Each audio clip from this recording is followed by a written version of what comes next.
mengenai ilmu manfaat itu kita mengikuti ya tradisi ulama-ulama dulu.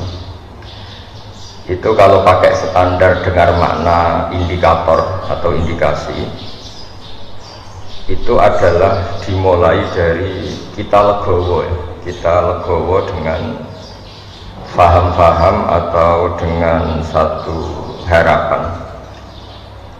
Saya punya sekian contoh bahwa agama ini liman kana yarju wal yaumal akhir. Agama ini bagi yang selalu berpengharapan.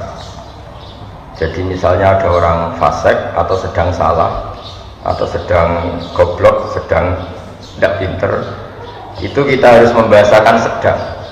Sedang itu ya mutalabbis bitil kalfilah atau mutalabbis bitil kalfalah. Ini penting sebagai mukaddimah karena awal kerusakan agama ini dimulai dari gerakan-gerakan yang mudah mengkafirkan kelompok lain, sehingga ini memutus harapan.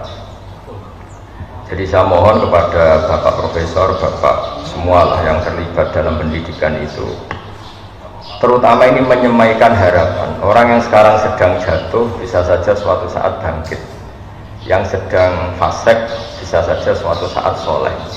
Sehingga agama ini diperuntukkan liman kana yarju wal yaumal akhir, bagi yang selalu berpengharapan. Sehingga agama ini tidak boleh main vonis mengkafirkan orang lain, terus kemudian menganggap kelompok lain tidak termasuk Islam, itu tidak boleh.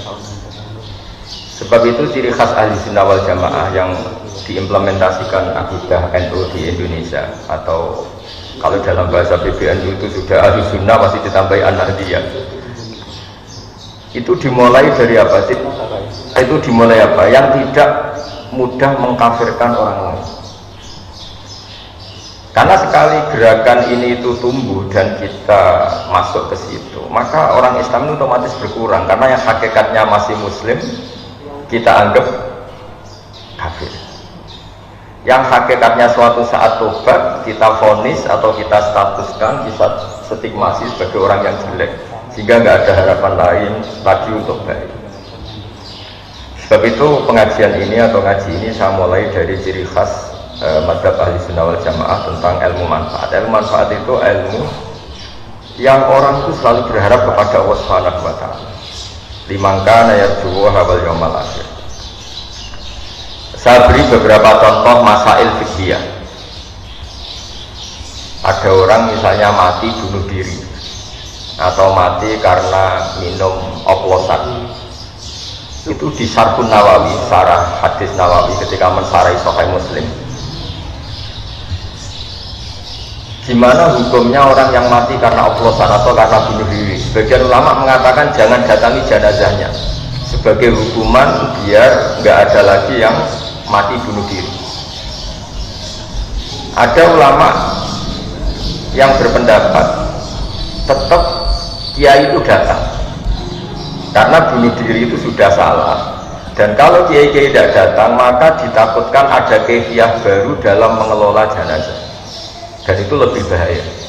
Misalnya ada orang mati oplosan karena orang-orang soleh tidak datang, kemudian komunitas mereka bikin satu tradisi baru dalam memakamkan jenazah. Misalnya didusi be'arak, terus mayitnya didep nongetan, atau dimakamkan begitu saja. Sebab itu pertanyaannya, lalu gimana?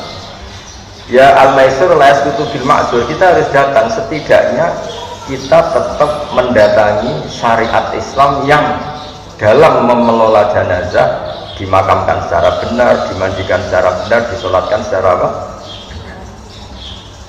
Nah, artinya begini, kita datang ini sebetulnya bukan bentuk penghormatan ke orang fasik, tapi bentuk mengawal syariat Islam supaya tetap berjalan meskipun sedang mengelola orang apa?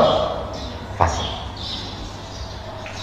Jadi ini penting sekali saya utarakan supaya legowo kita sebagai pemandu ilmu atau pemandu mazhab ahli sunnah wal jamaah itu bukan urusan seneng dan tidak seneng, tapi kita ngawal syariat Islam ini. Kita caranya apa? Ya tadi selalu berpengharapan liman kana yarju wal yaumal akhir.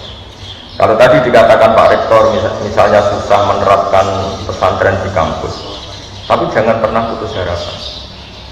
Al-Azhar itu ya kampus, tapi tradisinya pesantren. Di situ ada ijazah toreko, ada ijazah cara menghafal Quran secara benar, tapi tetap tradisinya itu.